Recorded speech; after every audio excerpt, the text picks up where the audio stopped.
तो पतंजलि का भ्रामक विज्ञापन मामला, जहां पर मामले में सुप्रीम कोर्ट में आज होगी सुनवाई। पिछली सुनवाई में कोर्ट ने रामदेव और बालकृष्ण को लगाई थी फटकार। सुप्रीम कोर्ट ने रामदेव और बालकृष्ण का माफीनामा किया था खारिज। तो आज सुप्रीम कोर्ट इस पूरे मामले में क्या कहता है, देखना महत्वपूर्ण होगा। फिलहाल आज इस पर सुप्रीम सुनवाई होगी, सुप्रीम कोर्ट में यह सुनवाई। इससे पहले पिछली सुनवाई में रामदेव और बालकृष्ण को सुप्रीम कोर्ट की तरफ से फटकार लगाई गई थी। सुप्रीम कोर्ट ने रामदेव और बालकृष्ण का माफीनामा खारिज किया गया था सुप्रीम कोर्ट की तरफ से। तो भ्रामक विज्ञापन मामला, जिसको लेकर सुप्रीम कोर्ट अब तक की सुनवाई में सख्त नजर आया। आज सुप्रीम कोर्ट की तरफ से क्या रुख अख्तियार किया जाता है, देखना महत्वपूर्ण होगा। तो आज बाबा रामदेव और बालकृष्ण को राहत मिलती है या नहीं, देखना महत्वपूर्ण होगा, क्योंकि पिछली सुनवाई से पहले ही बाबा रामदेव और आचार्य बालकृष्ण की तरफ से माफीनामा, सशर्त माफीनामा सुप्रीम कोर्ट में दाखिल किया गया था। लेकिन सुप्रीम कोर्ट इस माफीनामे को खारिज करता हुआ अवमानना का केस करने का और तमाम बातों का जिक्र करते हुए सुप्रीम कोर्ट नजर आया। और ऐसे में अब देखिए, तमाम निगाहें इस पर टिकी हुई है पूरे मामले में। सुप्रीम कोर्ट के इस सुनवाई के दौरान क्या कुछ बातें सुप्रीम कोर्ट की तरफ से कही जाती हैं, और विस्तार से जानकारी के साथ मेरे सहयोगी गोपाल कृष्ण सुप्रीम कोर्ट से हमारे साथ जुड़ गए हैं। गोपाल, कितने बजे से ये सुनवाई होने वाली है? पिछली सुनवाइयों का अगर हम जिक्र करें तो सुप्रीम सख्ती सुप्रीम कोर्ट की तरफ से देखने को मिली। याचिका जो दाखिल की गई थी, माफीनामा जो दाखिल किया गया था रामदेव की तरफ से, उसे खारिज किया गया सुप्रीम कोर्ट की तरफ से। आज की क्या अपडेट सामने निकल कर आ रही है? देखिए स्वाति, 12 बजे के बाद कभी भी इस मामले की सुनवाई हो सकती है, क्योंकि 11 नंबर कोर्ट में 51 नंबर आइटम लगा हुआ है। तो इससे उम्मीद की जा रही है कि 12 बजे के बाद ही इस मामले में सुनवाई होगी। और पूरे देश की निगाह इस मामले को लेकर के टिकी हुई है कि आखिर बाबा रामदेव को सुप्रीम कोर्ट क्या करता है, क्या आज उन्हें राहत देगा या फिर कोई सजा सुनाएगा। क्योंकि पिछली सुनवाई के दौरान सुप्रीम कोर्ट का जिस तरीके से बाबा रामदेव और आचार्य बालकृष्ण को लेकर के रवैया रहा है, उसे कहीं ना कहीं एक शंका जाहिर होता है कि हो सकता है कि सुप्रीम कोर्ट कुछ कड़ा रुख अख्तियार करते हुए सजा सुना दे। क्योंकि पिछली सुनवाई में सुप्रीम कोर्ट ने कहा था कि हम अंधे नहीं है। बाबा रामदेव द्वारा दिए गए दूसरे माफीनामे को भी ठुकरा दिया था और कहा था कि हम इतना उदार नहीं हो सकते हैं।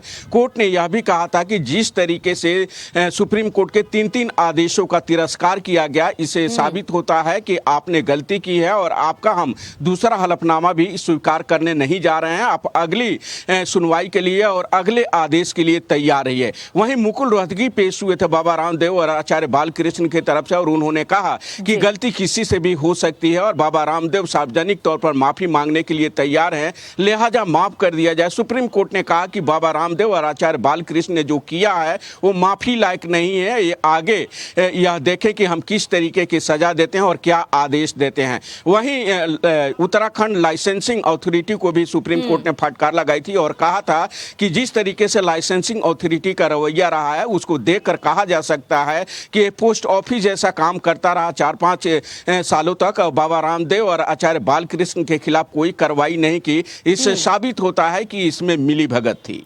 बिल्कुल, मिली भगत का आरोप लगाते हुए फटकार लगाने की कोशिश सुप्रीम कोर्ट की तरफ से की गई, क्योंकि गोपाल, ये समझना बेहद ज़रूरी है, सुप्रीम कोर्ट आखिर सख्त क्यों है। बात सेहत से जुड़ी बात है।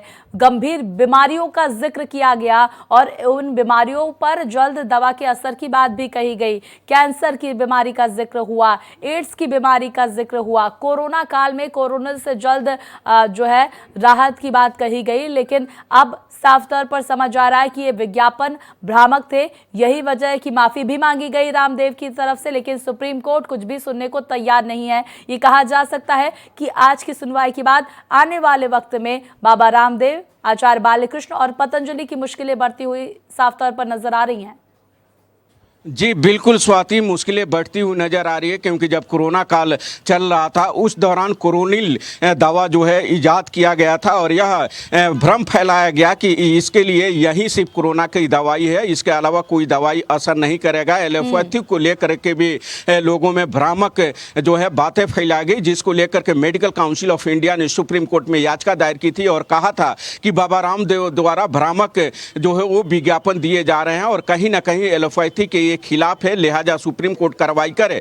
जिसके बाद सुप्रीम कोर्ट ने इस मामले में बाबा रामदेव और आचार्य बालकृष्ण पतंजलि को नोटिस जारी कर जवाब मांगा था, लेकिन जो जवाब दिया गया था वो कहीं ना कहीं अवमानना के दायरे में आता है और सुप्रीम कोर्ट ने माना कि जो जवाब दिया गया था उसमें भ्रामक बातें कही गई थी, तथ्य जो दिए गए थे वो सही नहीं थे। तब जाकर के सुप्रीम कोर्ट ने इस मामले में पहला अवमानना याचिका भेजा था और बाबा रामदेव और आचार्य बालकृष्ण को कोर्ट में पेश होने के लिए कहा था। जिसके बाद बाबा रामदेव और आचार्य बालकृष्ण पेश हुए थे और सुप्रीम कोर्ट ने कहा था कि सुप्रीम कोर्ट अदालत की महिमा अपरंपार है, सुप्रीम कोर्ट से ऊपर यानी कि कानून से ऊपर कोई नहीं है, कोई भी क्यों ना हो, जो अगर कोई गलती करता तो उसको सजा मिलनी चाहिए। बिल्कुल सख्त एक तरह से रवैया जो है सुप्रीम कोर्ट का लोगों की हेल्थ पर रहा है और ये होना लाजमी भी है। बहुत शुक्रिया आपका गोपाल, तमाम जानकारियों के लिए। इस बड़ी खबर पर आप नजर बनाए रखिए।